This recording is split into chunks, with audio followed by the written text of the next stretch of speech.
Good morning my dear students, कैसे हैं आप लोग। Hope that you are fit and fine at home. Myself Vashishth Nirwal from Schoolers Pride welcomes you in today's class.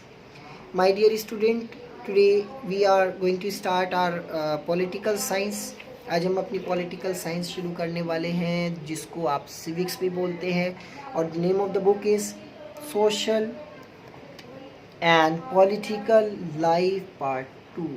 जब आप 8 में आ जाएंगे तो यहाँ पार्ट 3 हो जाएगा, और जब आप 6 में थे तो आपके पास पार्ट 1 था।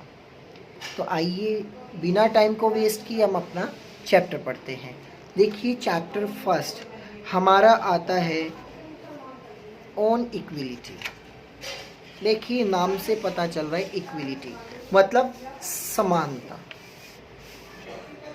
तो हम जो चैप्टर में पढ़ने वाले हैं तो पहले तो हमें उसका मतलब पता होना चाहिए कि हम चैप्टर के अंदर क्या पढ़ने वाले हैं।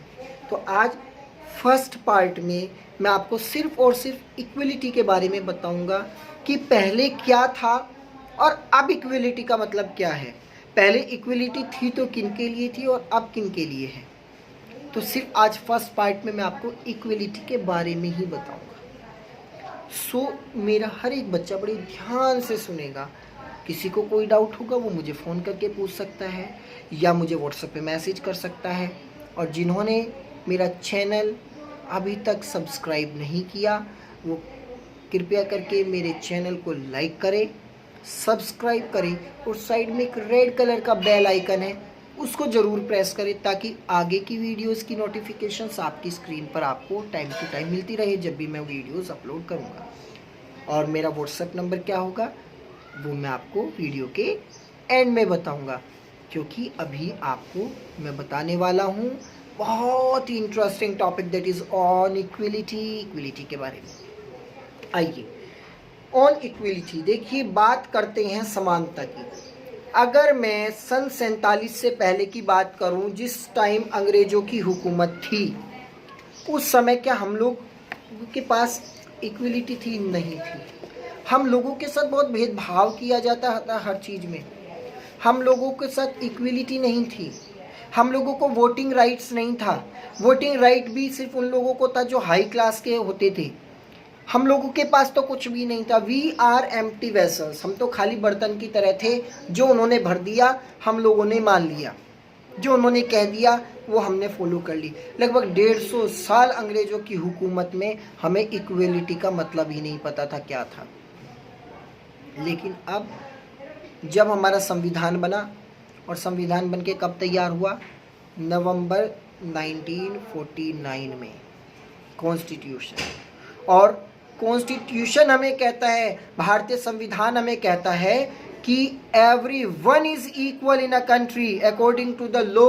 अकॉर्डिंग हर एक व्यक्ति को अधिकार है, हर एक व्यक्ति को इक्वल राइट है कि वो वोट कर सकता है। हर एक व्यक्ति को इक्वल राइट है कि वो कहीं भी आ जा सकता है, कुछ भी कर सकता है। ही इज़ फ्री, वो फ्री है। तो अगर ऑन इक्वलिटी की बात करूं तो देखिए हमारा चैप्टर 1 कहता है, आप यहाँ देख सकते हैं चैप्टर 1 है ऑन इक्वलिटी। ये केस स्टडी आपको एक डायग्राम्स के माध्यम से बना के दी है, ठीक है। तो आज सिर्फ और सिर्फ मैं आपको इसी के बारे में एक्सप्लेन करने वाला हूँ। आप इस स्टोरी के माध्यम से आप समझ सकते हैं कि इक्वलिटी का मतलब क्या है। On election day Kanta and her friend Sujata are waiting to cast their votes. Election का दिन है, जिस दिन इलेक्शन का दिन कब होता है? जब सब वोट डालने जाते हैं। अब एक लेडी है जिसका नाम है कांता और उसकी मित्र सुजाता, वो बहुत ही ईगरली वेट कर रही हैं वोट डालने के लिए, क्योंकि वोट हमारा अधिकार है जिसमें हम अपना प्रतिनिधित्व चुन सकते हैं, अपने रूलर को चुन सकते हैं। कौन हमें रूल करेगा, कौन हमें क्या करेगा, ये सब चीज़ें हम चुनते हैं। Isn't it good, Sujata, that we can all vote as equal citizen of our country? Even Jain Sahab is standing in line with us. ये अब देखिए वोट डालने गई सुजाता और उसकी मित्र कांता। अब वो आपस में बातें कर रही कि देखो इलेक्शन के दिन कितना अच्छा लगता है कि देखिए हम छोटी जात के लोग, हम लोग भी लाइन में खड़े हैं, और जो जैन साहब है बड़ी फैमिली से बिलोंग करता है, वो हमारे पीछे खड़े हैं, लाइन में खड़े हैं। तो यहाँ से पता चलता है कितने इक्वल है। इलेक्शन के दिन सभी को बराबरी का अधिकार है। Go on Kanta, it's your turn now. अब वो कहती कांता आप जाइए, अब आपकी बारी है वोट डालने की। I will vote for the candidate who has promise to bring pipe water in our area. अब उसकी सहेली कहती वोट किसको डालोगे? कहने लगी कांता भैया मैं तो वोट उसको दूंगी जिसने हम लोगों से वादा किया कि हमारी एरिया में, देखो हम लोगों को प्रॉब्लम है पानी से, पानी की समस्या हमारी सोसाइटी में। उस व्यक्ति ने वादा किया कि अगर आप मेरे को जिताएंगे तो मैं आपकी कॉलोनी में, आपकी लोकेलिटी में पाइपलाइन बिछवा दूंगा। बहुत कम लोग होते हैं ऐसे जो अपने वादों पे खरे उतरते हैं, ठीक है, लेकिन कोई बात नहीं। तो ये सब बातें होती हैं और वो वोट डालने जाती है। आफ्टरवर्ड अब देखिए क्या होता है। Well see you later Kanta. Yes नमस्ते साहब। अब कांता ने और सुजाता ने भी वोट डाल दी, और उनके साहब जो जैन साहब थे उन्होंने भी वोट डाल दी। उन्होंने कहा ठीक है कांता हम चलते हैं, फिर बाद में बात करेंगे। Gudiya has been running fever and I have to take her to the hospital, but I will have to finish the work at sahab house first and ask for some advance. अब वो कहती है कि भाई मुझे घर भी जाना है क्योंकि मेरी बिटिया की तबीयत ख़राब है, लेकिन घर जाने से पहले मुझे साहब के यहाँ जाके उनका सारा काम भी करना पड़ेगा, और हॉस्पिटल में जाना मेरे पास इतना पैसा भी नहीं है, तो मुझे साहब के यहाँ जाके कुछ पैसे भी मांगने पड़ेंगे एडवांस। और वो ये कह के चली जाती है। अब एट होम अब जब वो आती है, here have some of this you will feel better and when I will go get back in the evening will go on the hospital. Okay. अब वो जाती है, पहले घर जाती है, वो कहती बेटा एक काम करो तुम अभी फ़िलहाल ये जो दवाई पानी है उसको ले लो, तुम्हें अच्छा लगेगा, और मैं ज़रा साहब के यहाँ काम करके आ जाती हूँ और कुछ पैसे ले आऊँगी, और फिर तब तक तुम्हें थोड़ा बहुत आराम लग जाएगा, फिर शाम को हम हॉस्पिटल चलेंगे। इट्स नो वंडर दैट गुड़िया false ill often, the Basti is never clean. वो गुड़िया, वो बच्ची, वो बीमार क्यों पड़ी? क्या कारण था उसकी बीमारी का? उसकी बीमारी का कारण था कि उसकी सोसाइटी के अंदर कभी सफाई नहीं होती थी।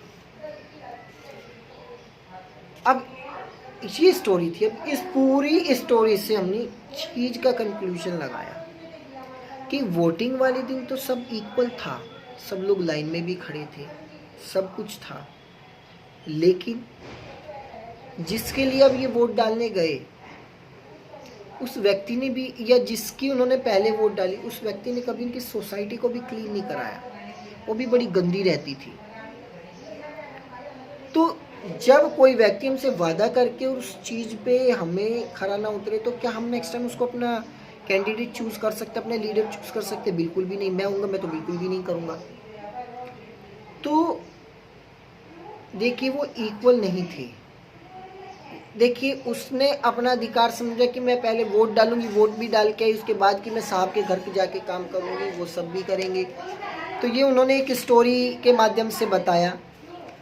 अब हमारी बात आती है इक्वल राइट टू वोट, लेकिन उससे पहले दो चीज़ें, दो स्टोरी हमारी रहेगी इसमें छोटी छोटी। अब होता क्या है, अब कांता अपनी बच्ची को दवाई दे के और साहब के घर चली जाती है और जाके वो साफ सफाई करना शुरू करती है। आप कहते हैं make sure to do this corner properly, और जो मालकिन होती है वो कहती है एक काम करो कांता, देखो ये कॉर्नर अच्छे से साफ करना, इसमें धूल मिट्टी जमी हुई है। अब वो कहती कि मैम प्लीज़ आप कुछ ऐसा कर दो, देखो मेरी बेटी बहुत बीमार है, भाई आप मुझे थोड़ा बहुत कुछ एडवांस दे सकते हो। Here your advance Kanta but you don't make a habit of it. देखो कांता मैं तुम्हें एडवांस तो दे रही हूँ, लेकिन प्लीज़ ये अपनी आदत मत बना लेना कि हर बार आई और एडवांस ले गई और फिर नहीं आई। उसने कहा नो मैम, बिल्कुल भी नहीं। दैट इवनिंग, उस दिन जस्ट फ्यू मोर मिनट बेटी। अब होता है क्या है, वो उसको हॉस्पिटल लेके जाती है। जैन मैडम एंड जैन साहब was standing in a line to vote, but they never have to do when their children are sick. अब उसने देखो यहाँ भेदभाव देखा कि अब जैन साहब का भी बेटा बीमार था।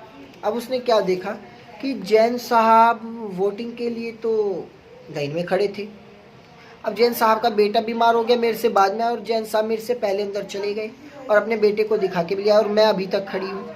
तो क्या ये इक्वलिटी थी? नहीं थी। इससे साफ पता चलता है कि भेदभाव है, और हमारे देश में आज भी अनइक्वल है। आज भी इक्वलिटी पूरी तरीके से नहीं, आज भी हमारे देश में भेदभाव होता है, बहुत ज़्यादा होता है। सो वही भेदभाव देखिए, चाहे वो गरीब, तो इससे हमें एक बात का सबक लेना चाहिए, डॉक्टर सभी के लिए बराबर होते हैं, तो उनको निष्पक्ष भाव से जो व्यक्ति जिस सीरीज़ में आया उसी सीरीज़ में उनको भी देखना चाहिए, अच्छा इलाज करना चाहिए। और इक्वलिटी की बात करूँ तो देखिए सब बराबर है, तो किसी के साथ किसी भी चीज़ में भेदभाव नहीं होना चाहिए। जैसे कांता के साथ हुआ, उसकी बेटी बुखार से तड़प रही है, बुखार में बिलक रही है, और उसके साथ क्या हो रहा है, वो लाइन में खड़ी है और जैन साहब अपने बच्चे को दिखा के भी चले जाते हैं।